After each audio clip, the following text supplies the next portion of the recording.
Oh, hello everyone. Good afternoon. First thing, please turn off your cell phones, and you can wear masks, but it's not required. But if you want to, that's fine.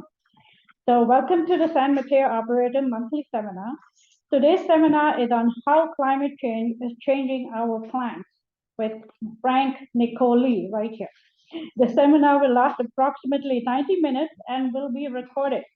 In a few days, you will be emailed a link to the presentation recording and to an evaluation form to provide feedback. Please return the evaluation form. We need them for improving ourselves and for us to find out that, what kind of workshop or seminar we should do in the future for y'all. There's also a donation box right there. Your donation is highly appreciated. There's also over here membership form and tribute pick form that you can provide a donation with, and we can write your name on it and whoever the tribute is for, and it will be in front of the hummingbird garden over there on the pathway. Okay, people who are on Zoom, you can submit your questions by clicking on the chat box icon at the bottom of your screen, and questions will be answered during the seminar. Before we start, a little information about what is happening at the Arboretum Society. Our nursery is open Saturday and Sunday from noon to 3. Payment is via credit, debit card, or Apple or Google Pay. No cash is accepted at the nursery. Nursery is staffed by volunteers and may occasionally be closed, so check out our website at sanmateoarboretum.org. While you are in the park, please visit the very new fairy garden and visit the butterfly and hummingbird garden out there, and the rose garden and the sun and the shade demonstration garden. They're all quite pretty. All these gardens are maintained by Arboretum Society volunteers. A little something about our speaker today, Frank Niccoli. Frank Niccoli has been a gardener for over 50 years. He was 7 when his grandmother taught him the magic in seeds. He has a degree in horticulture, having studied at Cal Poly San Luis Obispo and at the College of San Mateo, and he has a degree in business psychology and was an instructor in the Environmental Horticulture Department at Foothill College. He is the past president of the founding chapter of the California Landscape Contractors Association and served on the board of the Association of Professional Landscape. Well, thank you. And he's also my past teacher, my professor. All right. I hope you're enjoying your retirement. Me too. Thank you. The second collection today will be for the Christine and Frank Caribbean Cruise Fund. So today we're going to talk about climate change. Let's see. Let me know when you want to start the slides. Yeah, okay. No. Yeah, we can put them up there, and then I'll talk about this other stuff first.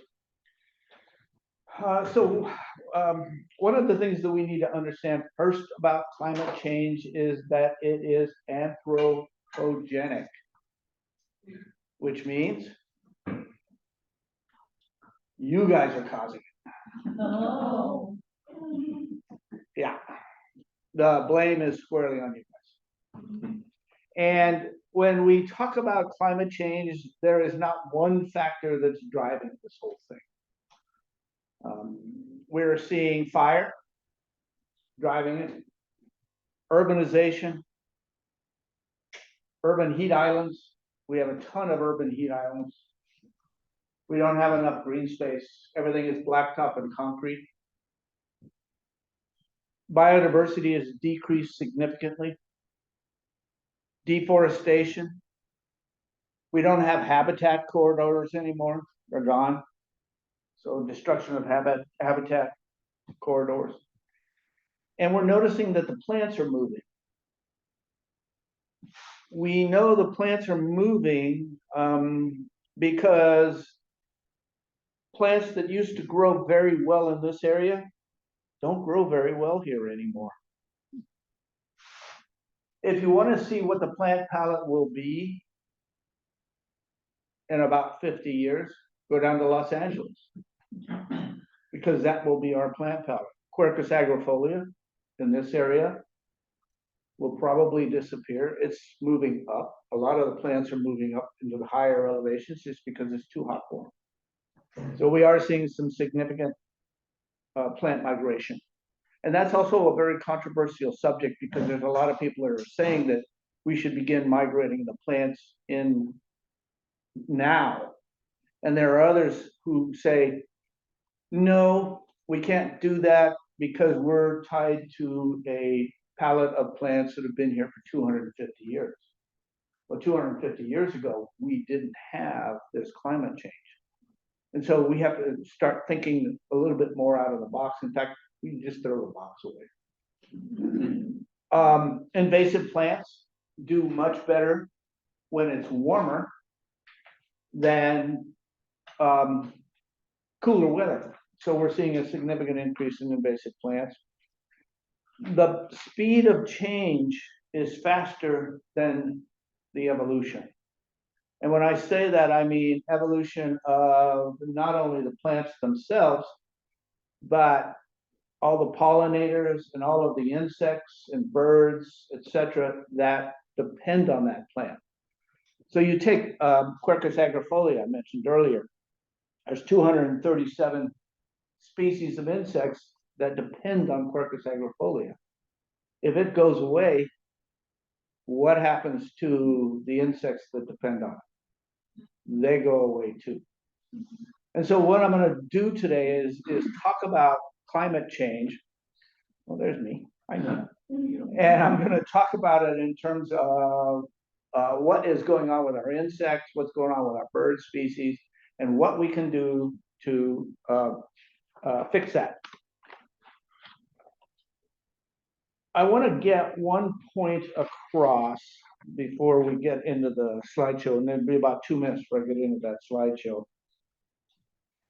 In that, when we look at a plant is subject to environmental changes. So if the weather gets warmer, the plant responds. And it's doing that primarily because it's got a number of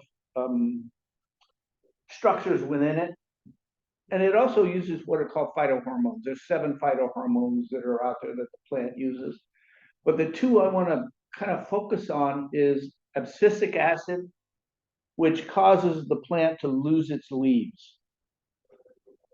What we're finding, and this is really quite fascinating, is that if we have a warmer climate and that warmer climate goes into the winter and the plants do not drop their leaves, that changes a number of factors. It changes when the plant blooms in spring, number one. And if that is the case, then the pollinators that are relying on that particular plant to bloom at a specific time, it's not there for that. So those pollinators whoop, disappear. So when I say that evolution, the speed of change is faster than the plants can evolve, it's very, very true. So there's a lot of theories about this. It's called phenology, and not the bump thing. That's phrenology. So phenology. And if you're really interested in this, there's a lot of good articles associated with it. And I bring it up because I want you to understand that there are a number of different factors that are doing that. There's also what is called sleeper weeds. And we're starting to see weeds that have laid dormant in our area for quite some time germinate in response to increased levels of carbon dioxide and, of course, heat. So weeds always do better. And by the way, I don't like the word weeds. I think it was invented by the chemical companies. I worked with a landscape architect by the name of, what's her name? Sherry Ozaki. Sherry Ozaka. And she and I agreed that we were gonna call them herbs sauvage instead of weeds. And so we're seeing a lot of these sleeper herbs sauvage coming up, which is in response to the amount of CO2 that's in the air and lessening precipitation. I'm always one who revels in the fact that a plant can grow in the crack of a concrete sidewalk. I love that. And to me, and not only me, but E.O. Wilson, who is one of the more brilliant of the scientists that we have around these days. I think he's the chair, holds the Harvard chair. He says that weeds may be the answer to our problem, interestingly enough. But you're not going to convince big box and some of the chemical companies of that fact. So she's thinking that that's a completely different talk. But they grow fast. They provide a lot of seed. There are a lot of insects associated with them, and they're tough. They're really tough. Okay, so I'm going to switch gears and go to my slideshow, which means I got to do this and this. And so we're going to talk about saving the planet one garden at a time. So recent headlines about global warming, insect decline, and their association with birds. So there's 3 billion fewer birds in North America because of a significant decline in insects. Let's see here, there we go. So this is the reality check. Caddisflies have dropped, butterflies 53%. That's a big number. Beetles, 49%. So beetles are the largest family of insects. And to have a significant drop in beetle population, down to 49% drop is significant. Bees, we already know that. We've been talking about bees for years. We know that there's a significant decline in bees. And by the way, that's a whole other talk too, if you want me to do a talk on bees. Dragonflies, stoneflies, and regular flies. In 1947, the United States government decided that we needed to get rid of flies. How'd that work out? They're still here. There's a couple in here. Yeah, there's a couple in here. So it didn't quite work out. So the bad news is that if we want to continue our current standard of living on planet Earth, then we need to favor the little things that make things work. And it's the insects, by far and away. The research shows that 40% of the world's insect populations are declining, while 1/3 of them are endangered. This extinction rate is 8 times faster than mammals, birds, and reptiles. And there are studies that suggest that they could totally vanish at the end of the century. Totally vanish. What kind of impact would that have on us? 4 years later, we've got. Sad news about that is that there will be a few species of ticks, eye gnats, that would also go if we go. So it's dire, but it's not inevitable. There are ways that we can change this. By the way, the monarchs are down 94% currently. They're going through part of their migration right now. And it's not looking that great. Anybody see monarchs out here? Saw a viceroy earlier, but I didn't see any monarchs out here. You guys got milkweed? Had you? Yeah, I'm glad to hear that. Yeah, we need little spaces like this, little urban corridors to give the birds, insects a rest. So the importance to the environment cannot be underrated. It is crucial. Insects are the crucial to the food web, feeding birds, reptiles, mammals, bats, orangutans, everything. You as a human being, at one time were opportunistic grazers. In other words, you see a berry, you pick it up off the plant and eat it. If a fly flew in the room or something flew in the room, you didn't think about how to get a newspaper to whack it, you were more likely to say, I wonder how that tastes. And so we were opportunistic grazers. We ate everything we could get our hands on. We still do that. If you're a vegetarian, you eat 72 pounds of insects a year. If you're not a vegetarian, it's 58 pounds. And this is from the United States government's surveys. It's in our food. So raisins, for example, you know what the crunchy bits are?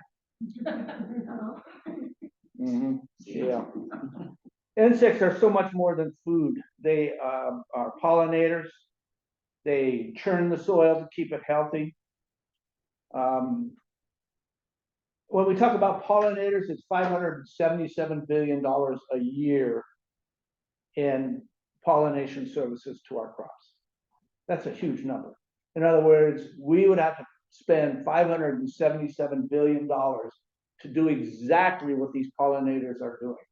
So let's take tomatoes. Anybody growing tomatoes? Yeah. How do tomatoes get pollinated? Well, there's a bee that buzz pollinates them.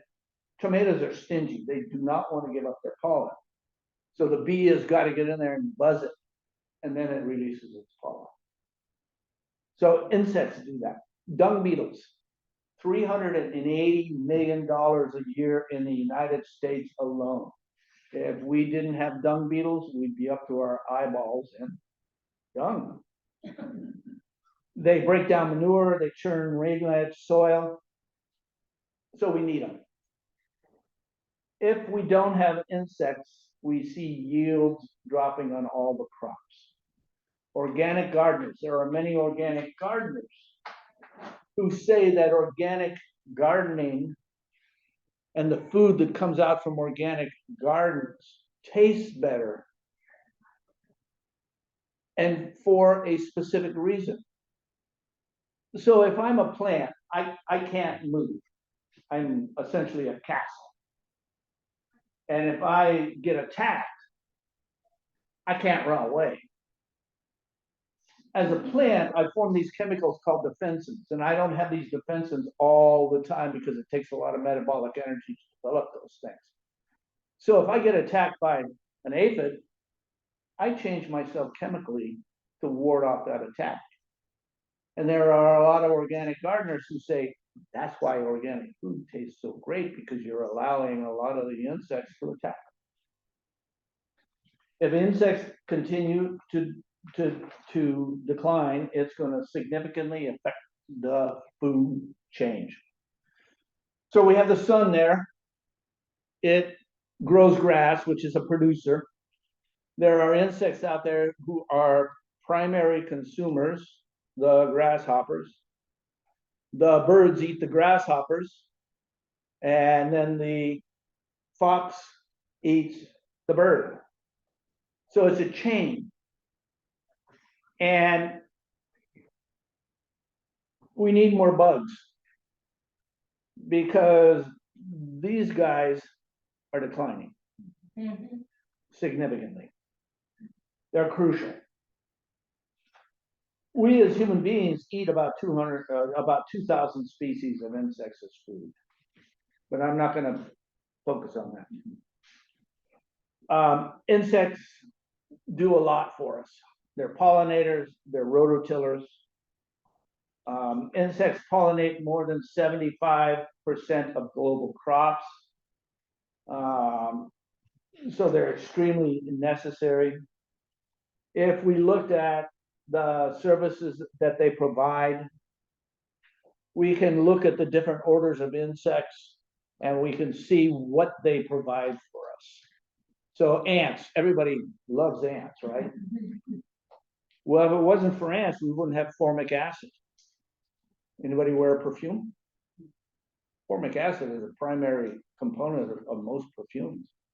If you've ever been to rainforest and you see ants in a tree, if you clap your hands, those ants start coming out of the tree and you can smell the formic acid in the air. Really quite fascinating.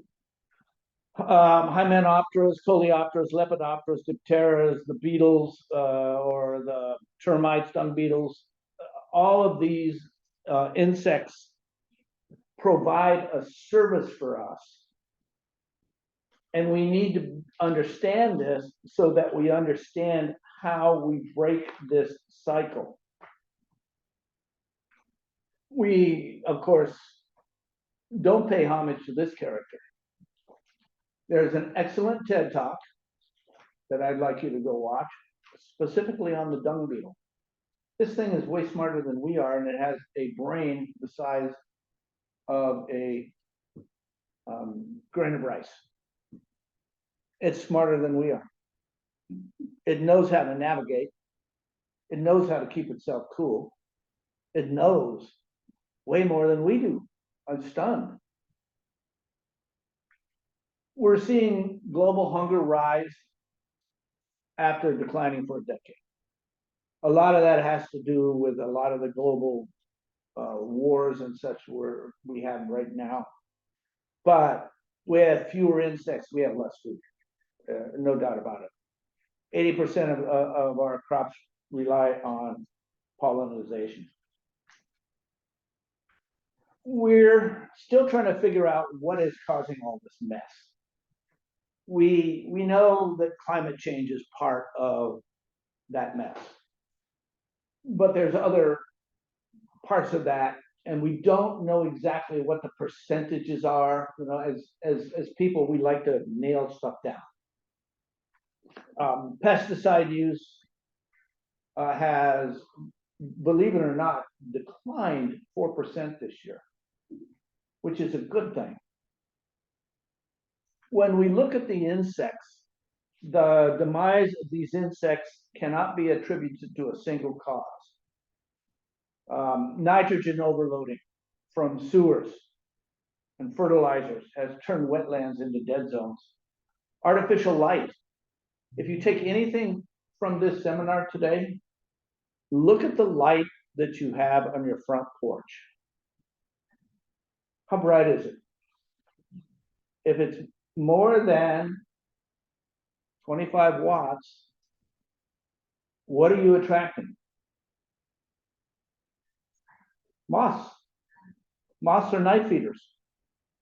They'll spend all night circling that light instead of pollinating. Change your light. Something as simple as that. You don't need to turn that light on to cause show dancers to come down your sidewalk. You just need to see. So change that light. Loss of land. Loss of habitat. Big problem. Of course, there are winners, and the beetles, especially the bark beetles, are devastating the pine trees here all the way into Tahoe. If you drive up to Tahoe, you're seeing dead pines all over the place. The pine bark beetles and those who are geared toward taking down stressed plant material are thriving. The beetle population, in terms of the ones that eat plants, are doing very well. They've so far eaten 100,000 square miles of plant material. Them alone. Think about that. 100,000 square miles. How big is that? Huge. Yeah, it's big. Texas. They've eaten everything in Texas. We're also going to see this particular character increase. Mosquitoes. With warmer weather, Aedes aegypti and Aedes albopictus are expected to expand in Asia, North America, and Europe, putting an additional 2.3 billion people at risk for dengue fever alone. In this area, we have West Nile. Malaria is not in this area, but in the areas that are loaded with malaria, we're seeing a significant increase in cases. So the mosquitoes are going to increase. So we have 2 winners so far. These guys are in peril. The bees are in peril. Not only the bumblebees, but some of the native bees in our area are in decline. So down in California, we grow a lot of almonds.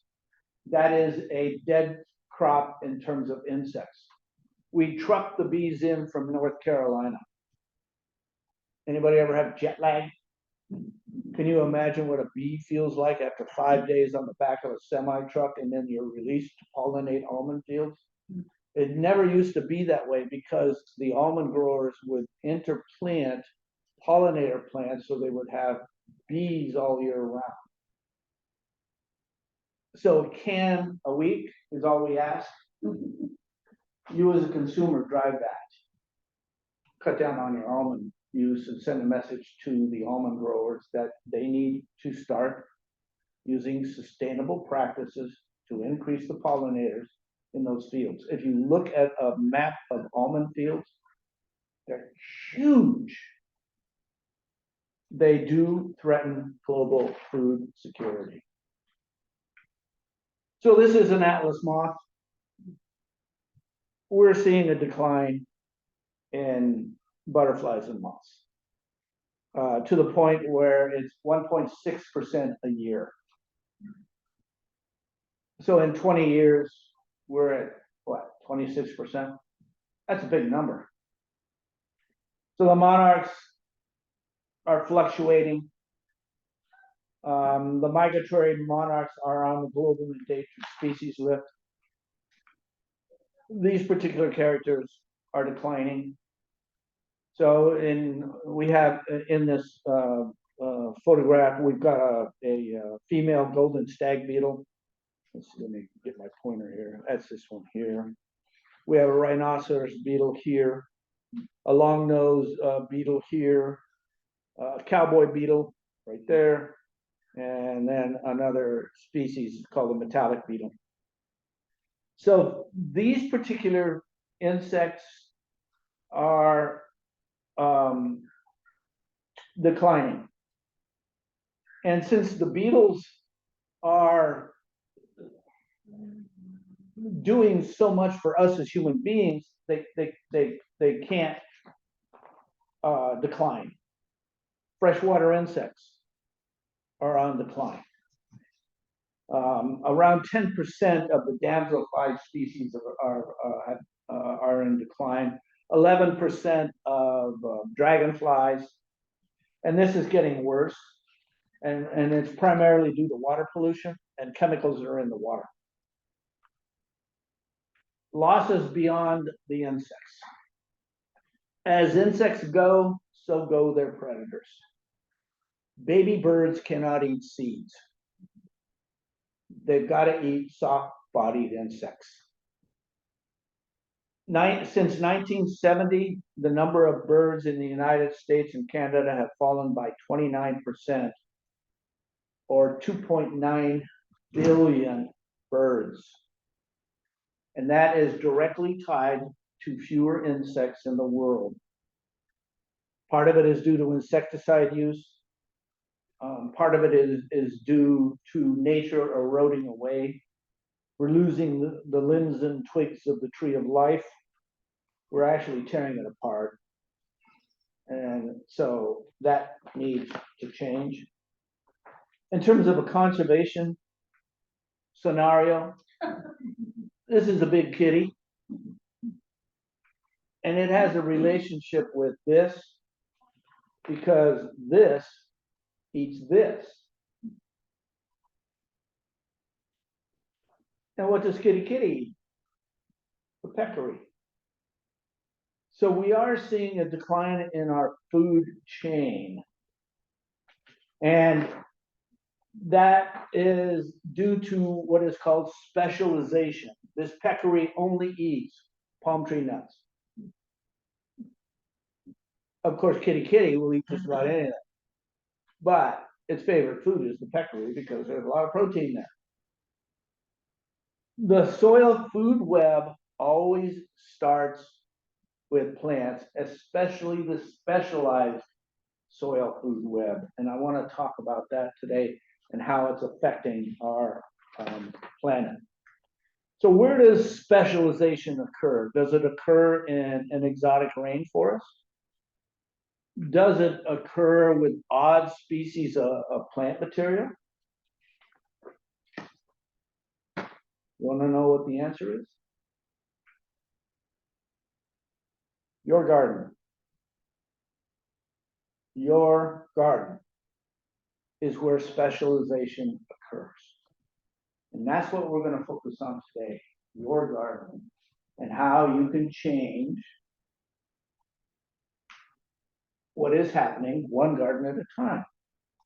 So this is a white-crowned sparrow, and its primary job is to disperse seeds. Yeah, it eats them, but it's also responsible for dispersing seeds all over the place. And it can transverse long distances because it has wings, and it can do it in a short period of time. They're strong flyers. And so the birds have become the most reliable friends of our plant when it comes to seed dispersal. Plants attract birds to their seeds with their color and size. They provide bright fruit or large nuts as a food source, and then the birds disperse this stuff as they feed. As they eat, they accidentally knock some of the seeds off from the stems, cones, or flower heads that they're feeding on. Once the seeds have contact with the soil, then they can grow. Some birds, like jays, store food in various locations to eat at a later time, and they forget where they put it. And so this stuff germinates through their droppings. Pretty obvious. On their bodies. So birds have feathers, we all know that. They fly to a plant, a lot of the seeds get stuck on their feathers. So they disperse by flying. This is a robin.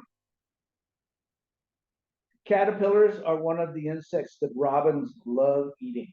Robins are often seen waiting on a branch or a twig for a caterpillar to cross paths with them. When they see the caterpillar, they grab it and they take the caterpillar someplace safe where they can eat it. This is an old titmouse. It is a songbird. One of our favorite birds in our garden is the old titmouse. We actually had a birdhouse, or we had a number of birdhouses, and we had, I think, 3 that were raised in our birdhouse this year. They want caterpillars because these guys can't eat seeds. They're too tiny. It will choke them.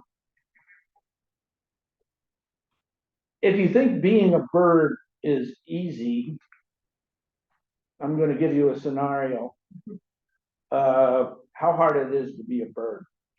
So caterpillars are very nutritious. They're high in protein. They're great snacks. They have other substances like phosphorus, calcium, magnesium, and potassium. They also give the bird, to a certain extent, their color. We'll talk about that in a minute. If I'm a bird and I have 6 hungry hatchlings, I need to forage. And when birds nest, birds will usually work together, male and female, usually, to feed these babies. And what birds are looking for is, of course, caterpillars. What will they pass up? Crab myrtles, Lagostromeria indicus. What will they pass up? Ginkgos. No food value. Got nothing. Crab myrtle is probably the worst plant you could put in a garden, and yet everybody puts, and I call them crab myrtles. Apologize for the I could call them something else, but it's we're among flight company. Um, these areas are food deserts. This is a food desert. There's nothing here for birds to eat. It's pretty, but it is a food desert.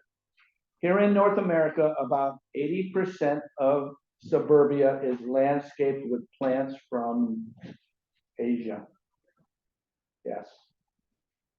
And he argues that when non-native species replace natives, this is Doug Tellamy, entire food webs are disrupted by loss of specialized plant-feeding insects, the most important food for animals, ranging from other insects and spiders to reptiles and amphibians, mammals, and birds. Birds do not reproduce on berries and seeds. They reproduce on insects. Because native insects did not evolve with non-native plants, most lacked the ability to overcome the plant's chemical defenses, and they cannot eat them. Birds will pass all of this up to get to this, because this is where Whole Foods lives for insects. This is their marketplace. And so they will go there because of this. 90% of butterfly and moth larvae eat only particular plants or groups of plants. We all know monarchs eat milkweed, we know that. Monarchs are not alone in being highly specialized. Insects evolved with plants through the millions of years. And because of climate change, we're seeing a decline in that. This happens to be a parsley worm, and it has what is called a osmeterium, which is a stink gland. So if you poke this thing, it's going to shoot a chemical at you that smells like rancid butter. This is a banded woolly bear caterpillar. This is a blinded sphinx moth caterpillar. They're beautiful. If you ever take the time to look at these particular insects and follow them, you'll begin to understand what they're doing. Yeah, they're eating your plants, but you can't have it all. You gotta let them have a little. They're not dumb, and they're not going to eat your plant to the ground. They're smart enough to know that they're not on a cruise ship and that the buffet is never ending. They know that there is an end to it. This particular caterpillar turns into this. That's a blinded sphinx moth caterpillar. Sphinx moth has a wingspan of about 3.5 to 5 inches. A lot of people mistake it for a hummingbird when they see it flying. We have them in this area. They're stunningly beautiful. This is called a pus caterpillar, or a Donald, for obvious reason. It's not my caterpillar. This is a Hanscapia moth caterpillar. Beautiful, beautiful. There's another one. Monarch, of course. There's a western tussock moth caterpillar. You see these on oak trees all the time. And a lot of people they think that that caterpillar is going to defoliate their oak. An oak can survive a minimum of 5 complete defoliations before it will begin to decline. The good news about this particular insect is that when they do attack an oak tree, what goes in comes out, instant fertilizer for that oak tree. So they're more of a beneficial than they are a insect that will cause oaks to decline. So you want to let these things be, because the birds need these. We're gonna talk more about how they use them in just a minute. How many more slides? Oh, I've got a lot of slides left. I better hurry. Why caterpillars? Because they are beautiful. This is the pipevine butterfly, Bacchus philanor hirsuta. There's a gentleman up in San Francisco. He works for the Academy of Sciences. He brought Bacchus philanor back to San Francisco in his backyard. One garden at a time. One person can make a difference. And if you take anything from this seminar, take that. You make a difference by what you do.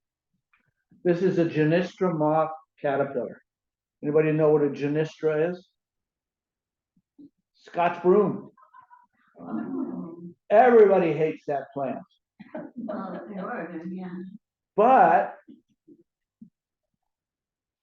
it needs, this particular insect needs Scotch broom to survive. And where are all the insects? On the Scotch broom. Where are the birds going? Right to that Scotch broom. So love it or hate it, it does have a purpose. Why caterpillar? Well, they're soft. A parent can stuff a caterpillar down the throat of a bird without harming. The caterpillars are large in comparison to a tiny bird. One caterpillar equals 200 aphids. Birds cannot feed their young aphids. 200. They would use a lot of metabolic energy to feed their young. Caterpillars have a huge nutritional value. They're high in proteins, fats. They don't have undigestible chitins in terms of the exoskeleton. The small bird can digest this thing quickly. One of the other important parts of caterpillars is that when a caterpillar eats a certain and specific kind of plant, it picks up the chemicals of that particular plant, including carotenoids. This is a biggie. Carotenoids are only made by plants. We can't make it. When an insect eats a plant with carotenoids, they use it and they store it. When a bird eats an insect high in carotenoids, they inherit that carotenoid from the insect. What do they use that carotenoid for? Immunocompetence, vitamin A synthesis, antioxidants. There's a few plants with carotenoids in them, and their scientific words. Here's the top 10 foods high in beta carotenes. You as consumers probably know these. Eat more carrots, eat more asparagus, kale, broccoli, apricots, cantaloupe, mango, pumpkins. One of the other important reasons that birds like carotenes is their color. They get their color from that. How do they attract a mate? Their color. So if they're eating insects that are eating plants that are high in carotenoids, they're getting that from the insect. So the goldfinch, carotenoids, wood warblers, robins. Carotenoids are essential for birds because it improves their color vision. It stimulates the immune system. It improves their sperm vitality. It improves sexual attractiveness, big one. It protects the proteins in the DNA from oxidative damage using antioxidants. So male birds in particularly are high consumers of carotenoids to increase pigmentation in their feathers. That's how they get pretty. So this western tanager is yellow because the bird had access to a chemical called lutein, which is a carotenoid. You find lutein in broccoli, spinach, Brussels sprouts. The more colorful he is, the more sexual partners he attracts. Insects with high levels of carotenoids.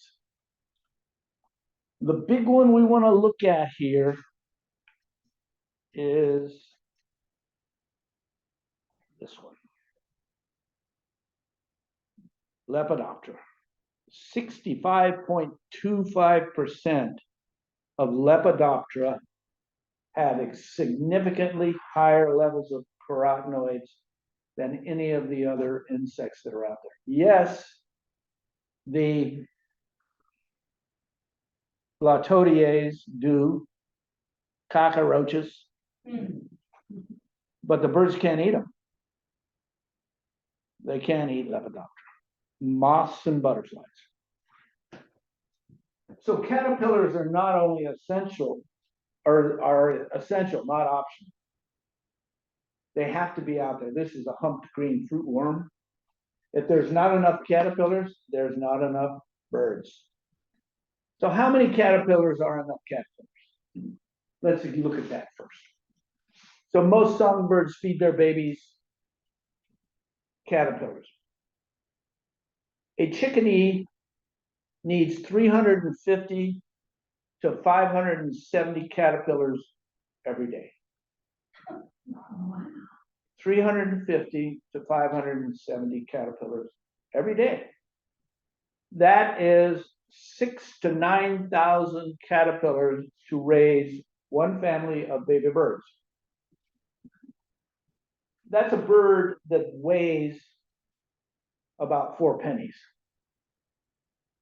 And it's eating 9,000 caterpillars. What does that mean for mom and pop? It means that they're flying a lot. They are bringing in a caterpillar at the rate of 1 every 3 minutes. They start at 6 a.m. in the morning and they finish at 8 p.m. They punch it and they have a time clock. They have to, because if they don't, the birds die.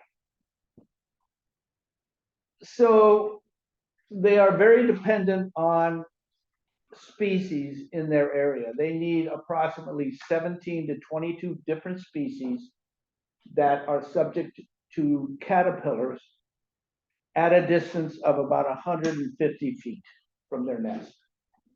That's their sweet spot. 17 to 22 species, 150 feet from their nest. The more diverse the plant species count that support the caterpillars, the more diverse species count of caterpillars, and the more birds you will have. Diversity creates a stable food source for these birds. This is a woodpecker. This is Nuttall's woodpecker. It's found in oak woodlands primarily. It's a bigger bird. It weighs about as much as a quarter in comparison to a bird that weighs 4 pennies. This bird eats way more. It needs about 36,000 caterpillars to raise its young. That's one bird. I mean, we're talking one bird. How many caterpillars does this one need? How about this one? This is a golden-crowned sparrow. How many caterpillars? How much food are you supplying these particular birds? Oh, titmouse again. This is a California towhee. You see this one all the way up into western Oregon, right down into Mexico. Pygmy nuthatch. This thing weighs about 10 grams. How many caterpillars does it need? It feeds on insects and relies on insects. Ruby-crowned kinglet. It's a small bird. It's a member of the kinglet family. It's one of the smallest birds, songbirds in North America. Anna's hummingbird. everybody thinks that hummingbirds rely on nectar. Their young do not. They can't get the nectar. 80 to 90% of their diet is insects and spiders, primarily caterpillars. Allen's hummingbird, 80%, 80 to 90%, again, caterpillars. So how many do we need to feed? We have approximately 1,154 native bird species that occur in Canada and the continental United States down into Mexico. They all eat insects either directly or indirectly. So many eat spiders. The spider had to eat an insect. If the insects go, the spiders go, which means the birds don't have spiders to eat. So it's back to that specialized food chain again. No bugs, no birds. So if you want large amounts of breeding populations of birds, how many caterpillars are enough? How many do we really need? Well, let's have a look-see at that. What type of plants do we need? How about this? This is Foothill College. Shame on you, Foothill College. Second year of the drought, they installed all that turf.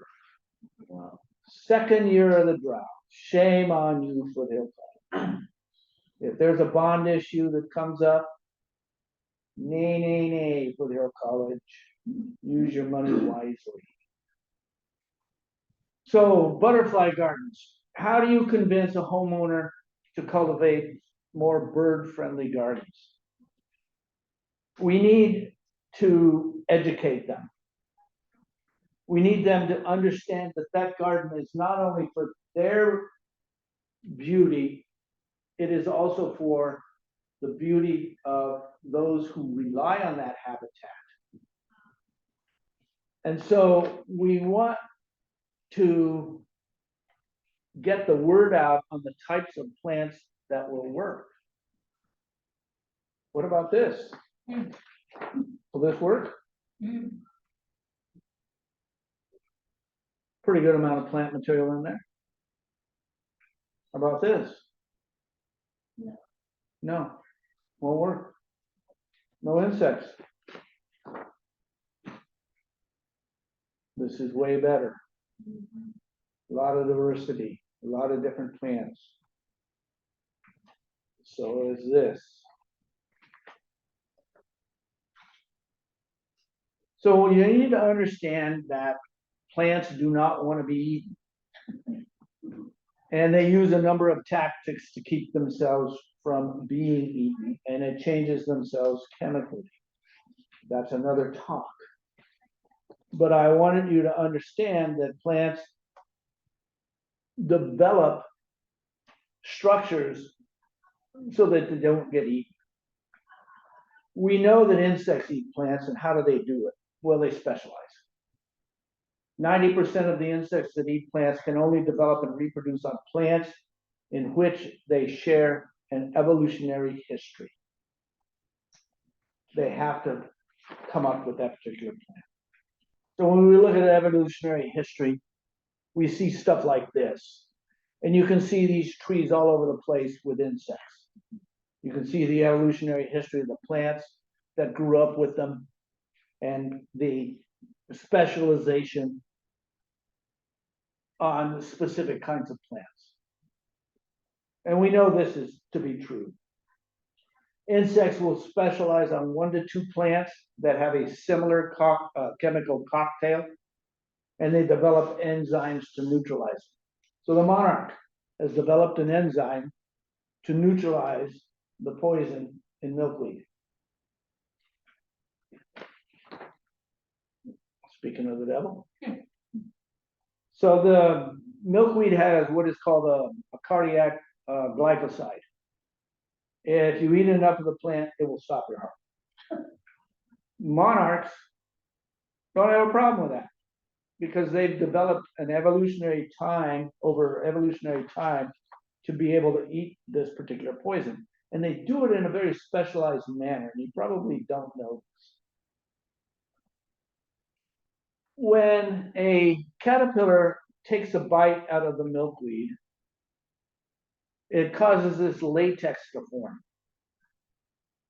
And it will turn into a gel when exposed to oxygen. When it turns into a gel, it essentially seals that plant off. If the insects bite the plant and start chewing on this, it'll glue its mouth closed. So the caterpillar will go to the bottom of the leaf at the petiole and chew on the bottom of the leaf, and as soon as the latex appears, it will wipe its mouth off and go to the top of the leaf. It's essentially cut the pipeline of the latex to the top of the leaf. And then it can eat it. That's called flagging. So if you look at your plants in your garden, you'll see something like that. And you know that monarchs have visited your garden. So it'll climb up to about 2/3 of the leaf, chew into the midrib of the plant, blocking the flow of the latex. They turn around and eat that leaf at the bottom edge. And this is a behavioral adaptation. It's called flagging. So this leaf is flagged. So you know you've got a visit from a monarch if you see this.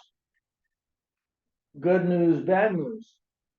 When an insect specializes, then this is the only plant that they can eat. And that is exactly what has happened to the monarch, because they have declined 94% since 1976. Residential landscapes do not plant milkweed. They don't. They just don't. Unless, how many of you have milkweed in your garden? A couple of you. Ooh, geez, more than. Okay, I'm a liar. Most people don't. So one of the other reasons that we're in this mess is because of these particular characters. Bad news. Yeah, these guys are bad news. And when we talk about milkweed, it has a PR problem. Milkweed. Because of these guys. It's easier to call something by a bad name so that we can kill it. So milkweed needs a name change. It should be milk herb sauvage. Milk provider. How many insects out there are plant specialists? 90%. 90%. Take away the plant, that insect disappears. There is hope. Instead of designing sterile, non-productive gardens that do not feed the birds, we need to flip it and design our gardens so they bring in the insects, which brings in the birds, that bring in the wildlife that eat the birds. So it's a chain.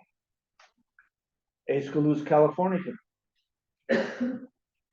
If you plant Aesculus californica, it is toxic to non-native bees, but butterflies seem to like it. So if you plant Aesculus, you get that. Here's Arbutus menziesii.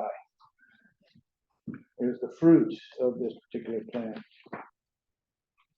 If you plant Arbutus menziesii, you get that. Oak, by far and away, the highest percentage of insect population dependency is on oaks. Quercus agrifolia has 237 insects depending on it. And there's a lot of butterflies that rely on oak. Baccharis. If you plant Baccharis or Prunus or Holodiscus,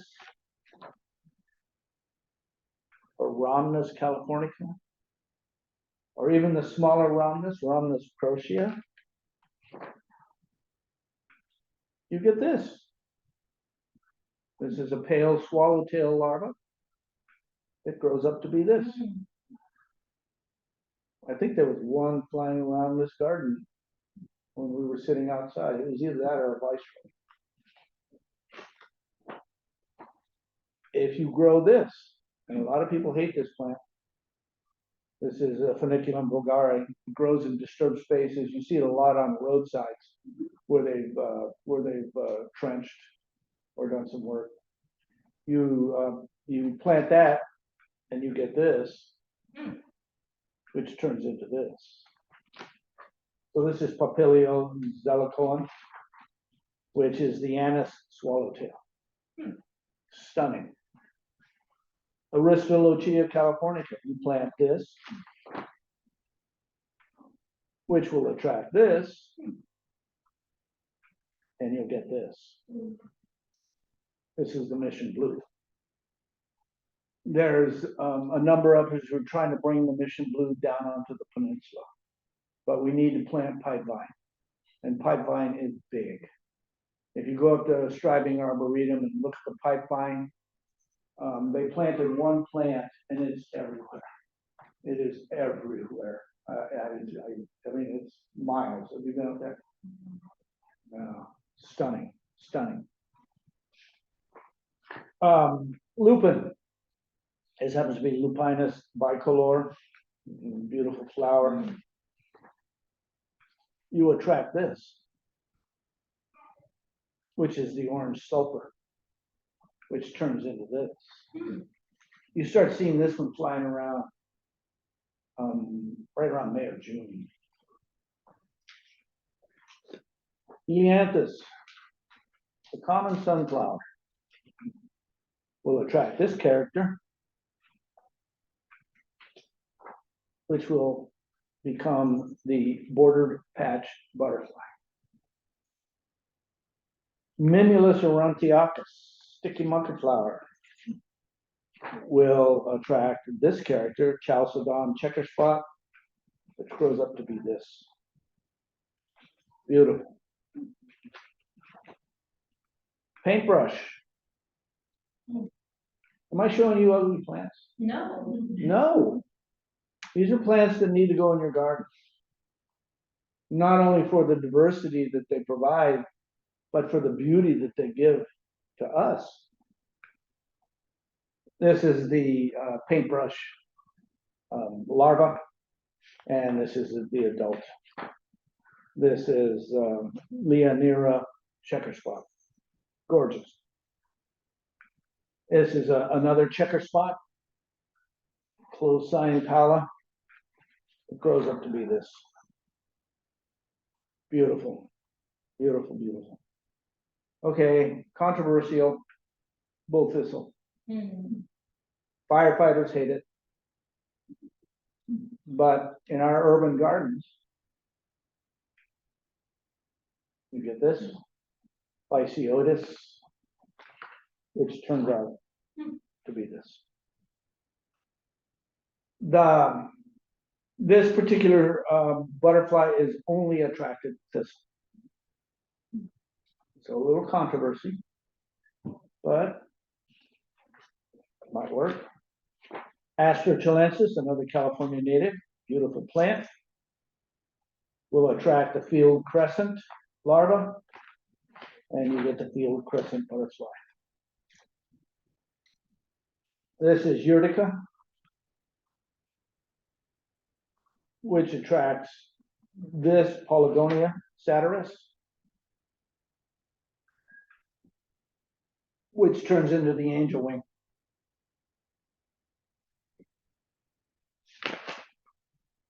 A lot of people don't like Urtica because it's got these little stingy hairs on it. So you just need to be careful. But interestingly enough, those little stingy hairs will not give you pain until they're in your skin. And then they act like a hypodermic and inject you with a chemical that increases the pain. So if you've got urtica in your garden, you just need to be careful around it. Could you show the plant again? Yeah, not a very good picture, unfortunately. Hmm. It's Oh, on the stem? Those yeah. See these little hairs on the stems? little- They're the ones. They're little hypodermic needles. Oh. And interestingly enough, when the caterpillar eats this particular chemical, it takes that chemical into its body, and it gives them a certain amount of immunity and a certain amount of unattractiveness to getting eaten, which is part of the chain. I mean, if it was easy to eat, it wouldn't be worth it. Robin had a comment that the nettle is good for us too, and for compost. It is very good. Yeah, nettle is when you cook it, it's delicious. A lot of people eat it as greens. It's a great plant. Ribes sanguineum, California native. There's a number of different colors. There's a pink one, there's a white one, icicle clusters, there's a red one, great plant. If you plant that, you're going to get the Horicama, Polygonia gracilis, and this is what the Horicama looks like as an adult. Something as simple as Ceanothus. Yeah, yeah. And we're seeing Ceanothus declining in certain areas. You know, there's a couple of different Ceanothus that used to be bulletproof here, and they're just not doing it anymore. Julia Phelps used to be bulletproof, and a lot of gardens are losing that particular one. It's just They have a lot of ceanothus right out here. yeah, I noticed that. Yeah, they do. Yeah, bye. Yeah. If you plant Ceanothus, you get the California tortoiseshell. Very interesting looking caterpillar. And that's what the adult looks like. The stunner. Beautiful butterfly. Willows, poplars, and alders. So Salix, populus, and ulmus. They're not natives. Well, there are a few natives, but they do get eggs from the morning cloak. Here's the larva. Here's them at a party. And they do have a tendency to be gregarious. We saw a lot of these when Silicon Graphics was around down in South Bay. They were called tent caterpillars. They were all over the place and freaked people out. This is the butterfly you get. Wow. Yeah, it's a stunner. My old friend the oak, Quercus species. This is the California sister. And this is what it looks like, along with 273 of its friends. 273 different species on oaks, or 233. Yeah. So remember, 90% of those insects that have co-evolved with a specific plant will not be in your garden unless you plant that plant. So what plant is the number one in attracting the insects that you want in your garden? It's the oak. The mighty oak, by far and away. I've spent a lot of time on birds and caterpillars, and I want to give credence to spiders. This is an orb weaver. These set out those long nests that you walk into and then you freak out because you know the damn thing is on you. This is an orb weaver. They mimic ants. So they put their hind legs behind them so they look like an ant. And We need them. We need this particular species because these guys eat them. It is the second most favored food of birds. Don't kill them, don't spray them. So if you get a spider in your house, invert a glass over it, stick a piece of cardboard under it, walk outside and let them hang out. We do it all the time. My wife is freaked out on insects, but she still does it. So you want to save as many of these spiders as you can. I happen to like spiders. I don't mind them crawling on me. I had one in my office the other day. It just crawled on me, and it was a tiny one. It wasn't a big one, and I don't know where it went. But they don't bother me. They just don't bother me. So birds need spiders. Don't kill them. Don't spray them. If we lose our insects, we lose our frogs. If we lose our insects, we lose the amphibians. All of them. Not a few. All of them. And we don't want to lose amphibians. If we lose our insects, we lose the amphibians. Open up your ballot box. These guys are usually in there. If we lose the insects, we lose the lizards, all of them. And we have 2 native lizards in our area. If we lose the insects, we lose the bats. If we lose the insects, we lose the rodents, and they're key to the food chain. There's a lot of things that eat this. A lot of flying things, a lot of walking things that rely on rodents for their food source. We lose our insects, we lose raccoons. We lose skunks. If we lose our insects, we lose the red fox. 25% of their diet are insects. If we lose our insects, we lose the Cooper's hawk. They're a bird predator. No birds, no food for the Cooper hawk.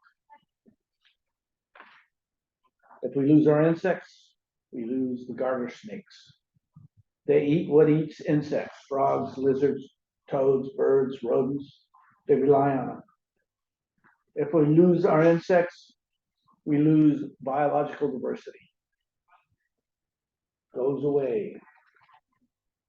Leo Wilson said that a world without biological diversity is a world without humans. If you're ever at the library or at a garage sale and you see a book by Leo Wilson, buy it. And it makes no difference what it is, just buy it. Because it's going to be a great book. He wrote a book a year. He passed away, I think, 2 years in January. One of my heroes, this man. We cannot lose our insects. And when we're losing insects by 1,000 paper cuts,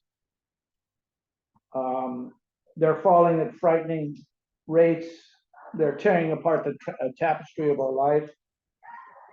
Light pollution, urbanization, pesticides, destruction of wild habitats for farming, climate change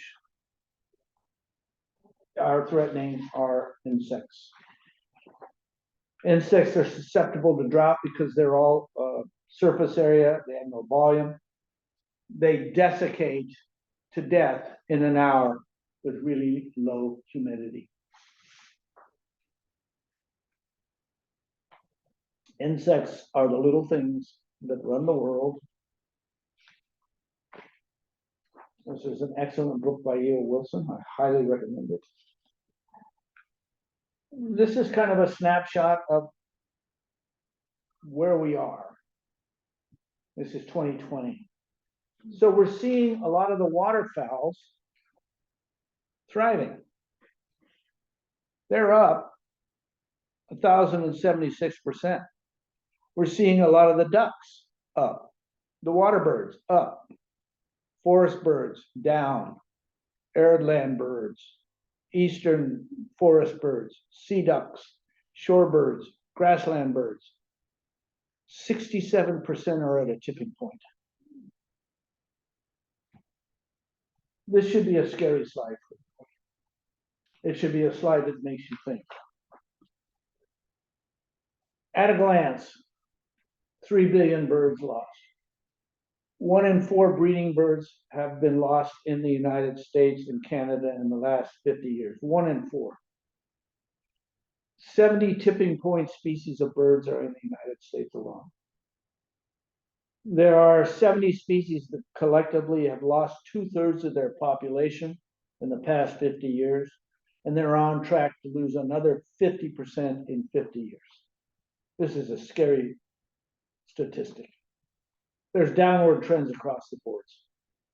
Birds across the US showed downward trends in habitat, every habitat except wetlands. In 2019,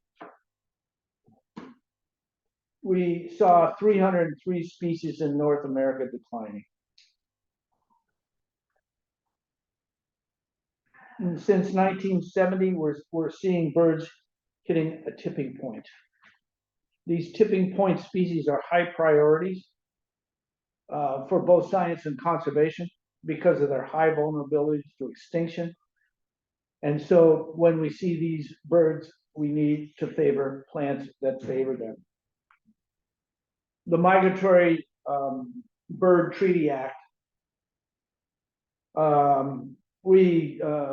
since this came into effect, we've seen an increase in bird populations because it added another 89 birds to protection.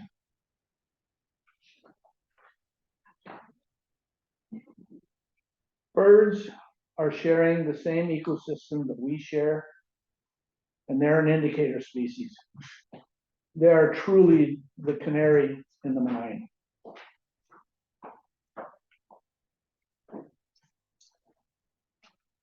I don't want to be your bad news.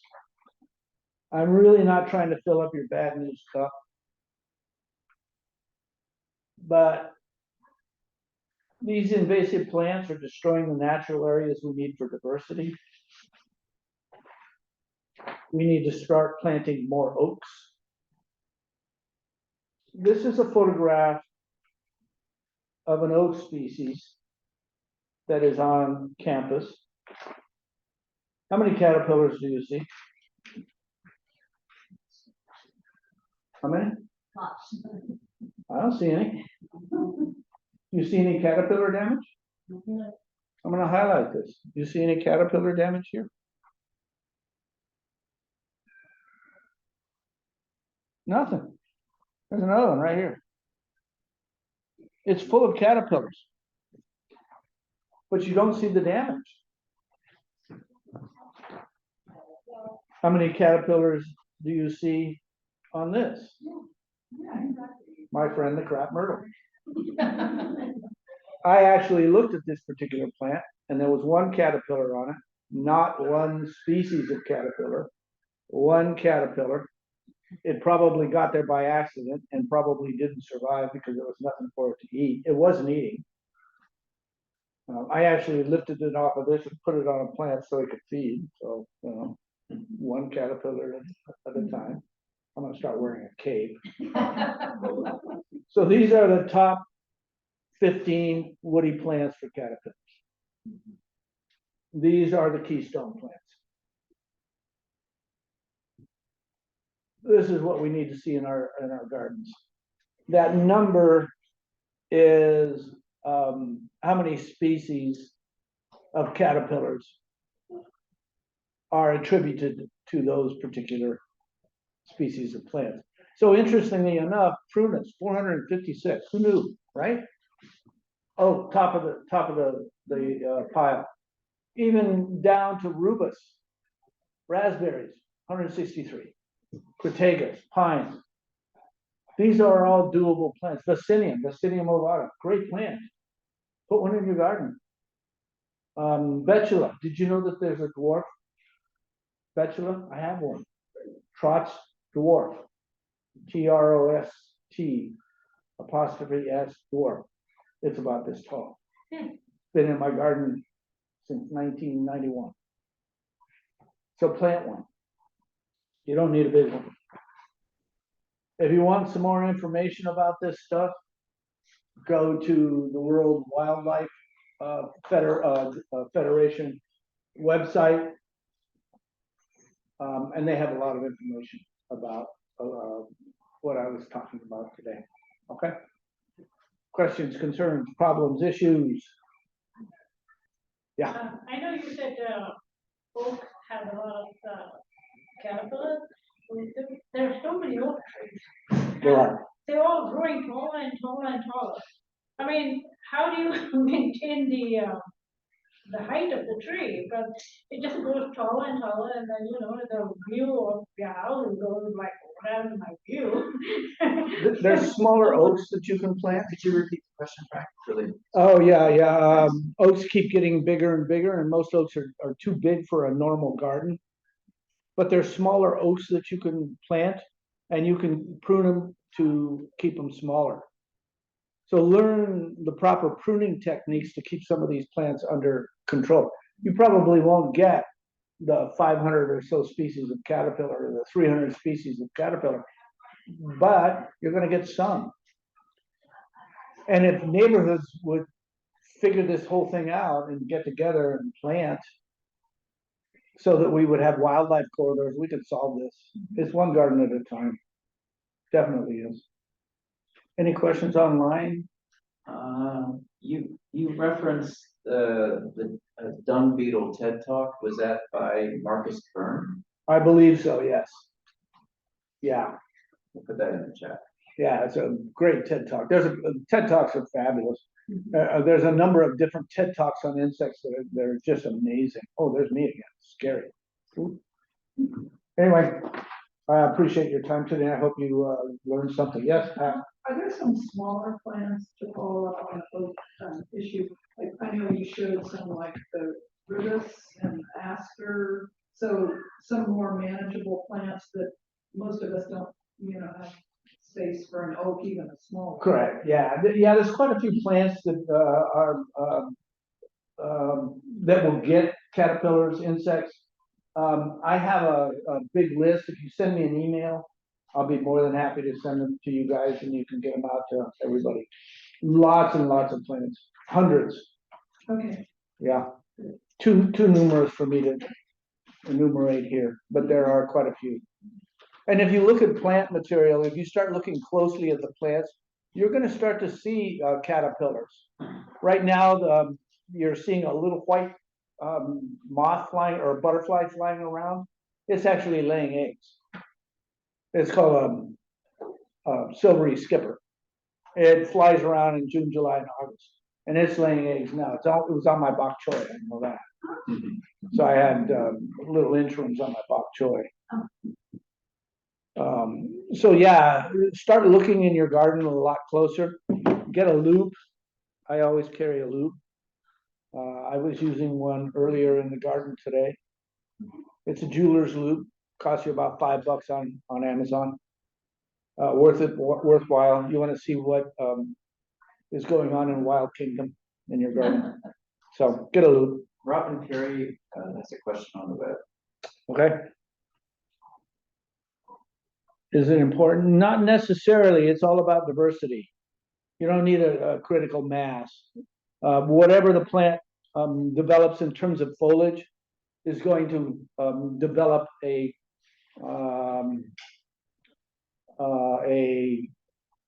ratio of plant material to insect that's going to eat it. Insects are smart. They're not going to overeat a plant. They don't want to, because that's their food source for next year. They're smart enough. So you don't need to have multiples of the same plant. Diversity is the way to go. Yeah. Can you email that plant list to Kevin, Yeah. and then he can include it when he sends the Yep. recording to everyone? Yeah, I'll do that. Thank you. Yep. Or you can just get off the slide. Yeah, there's some on the slides, but I got a much bigger plant. Oh, okay, yeah. I'll include that. Good. Okay. I'm done.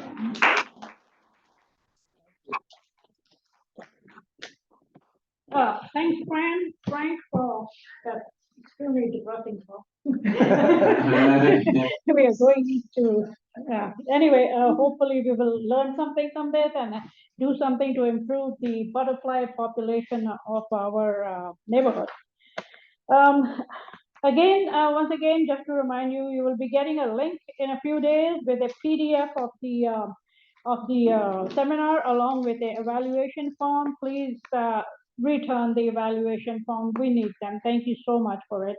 Our next seminar will be on Geranaceae. I think that's how they spell it. The exciting world of geraniums and pelargoniums.